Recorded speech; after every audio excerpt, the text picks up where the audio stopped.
Yes, ready here. So I was having a conversation with a good friend of mine last week, and she said, I want to talk about this thing I'm hearing from people, this line I'm hearing from people lately. And that is, they're saying, that's just who I am. And so we're going to have a conversation about that point of view or that perspective on oneself. That is just who I am. Right. And we're going to compare and contrast it a bit to just who I am rather than how things are working inside of me or how it is right now, or other ways that really these are other ways to talk about conditionality rather than just who I am. And, just who I am on, at least on the face of it, seems pretty rigid. This is it, set in my ways, end of discussion. It can Right. feel like And a dead end.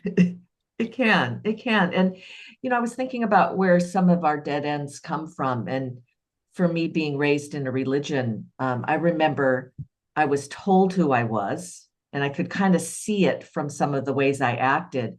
And I was even told, oh, that's your cross to bear of who you are. Like I was actually, like, this was a very solid self that was getting developed in my early years. And it's taken a long time to unlearn that. Yeah, yeah, it's interesting. That reminded me of a situation. I went back for my, I don't know what high school reunion, maybe 30th or something. It was a while ago. And I was at my best friend. I went to visit my best friend from high school. And she wanted to show me her backyard.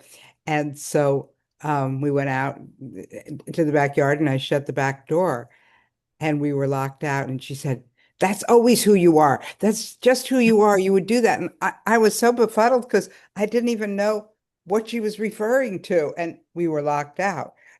So She has a memory of this. yes, I must have been somebody who locked us out of places. I don't Right, know. But we right, do that. It's in our collective psyche, really, this view. right, right. And the counterpoint or the kind of another aspect of it is some things about yourself don't change or don't change quickly, or they're very conditioned, deeply conditioned. Um, and other people can see those and create a solid sense of self and hold you to them. Um, but really, with the kind of exploration that we're doing, we're not really asking people to have the expectation to change things that are difficult to change about yourself. Some things might actually not move far from how you know yourself.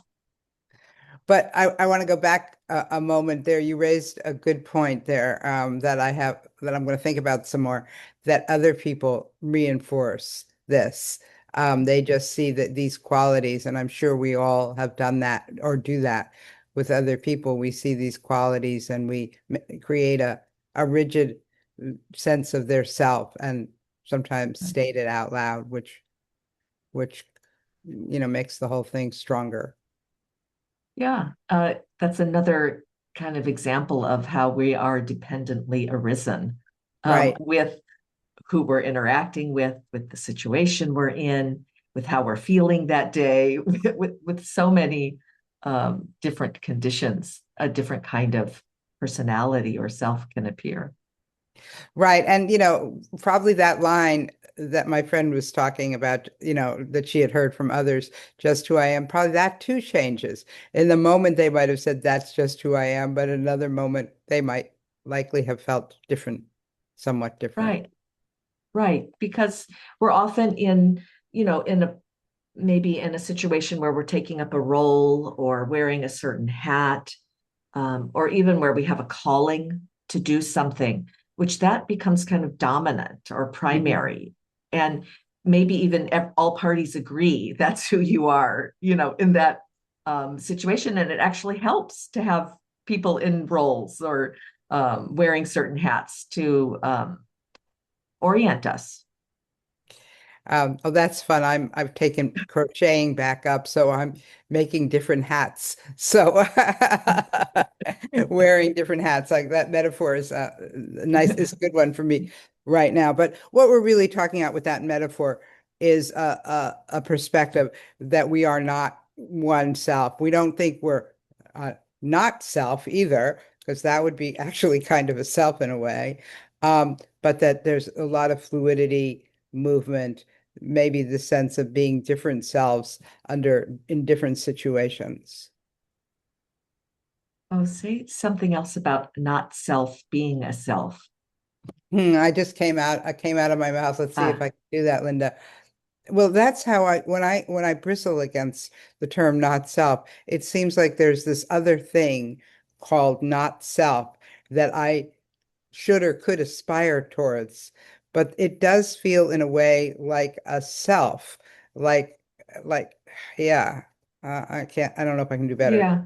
Well, almost like it's another constructed version Right, of us that right, then takes dominance, because you're not trying to create another self. You're in this not no self right, role. right. Okay. So we kind of stay away from that language generally and go more with the language that we've been speaking here, which is that we have many senses of self, and none of them are really, there all the time. Hmm. Hmm. I was just wondering, like, what are some of the aspects or ways I cope or parts of myself that really feel like me, like that really carry through, that have some continuation in my life. Hmm. And often it is a coping mechanism. It's the way I respond to something that often feels like me. And Hmm. and I think in meditation, that's the place I'm most likely to see that change, drop, soften, amend itself. That I don't always respond the same way in reflection and meditation. Like there's some, I can puncture some holes in that. And of course, not completely, but just to a large extent, in meditation, you don't have to cope with anything except for the workings of your mind. It's more, there's less coming at you. And so maybe that really opens up the space to look at those coping Mm. mechanisms because Mm. you know, you don't have to cope right then. Right, right. That's a condition that's taken away. Right. Um, besides body pain, I would add, something like that can really take up a whole Right. self. Well, that's true, for sure. But still, even that, there's not, hopefully you're sitting in a comfortable enough chair or whatever. And so, yeah, it's not worsening, nobody's sticking a needle into you to probe or something. Mhm, mhm, mhm. Yeah, yeah.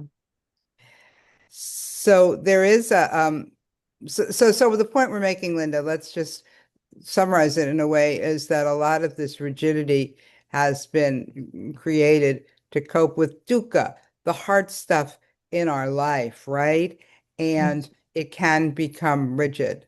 And yet it also can be functional. It can really help us cope. So we're not suggesting that you throw that all away. We're just suggesting you be more curious about it. Right, right. And who am I is also a spiritual question in many traditions. So we have a lot of views around who we are. And we're asking people to look into those views rather than just kind of putting a period at the end of the sentence, like that's just my true nature, or that's who I'm meant to be, or there's other ways of kind of looking at a higher self or who we really are underneath it all. I think that might be a good place and time to end the talk. Okay.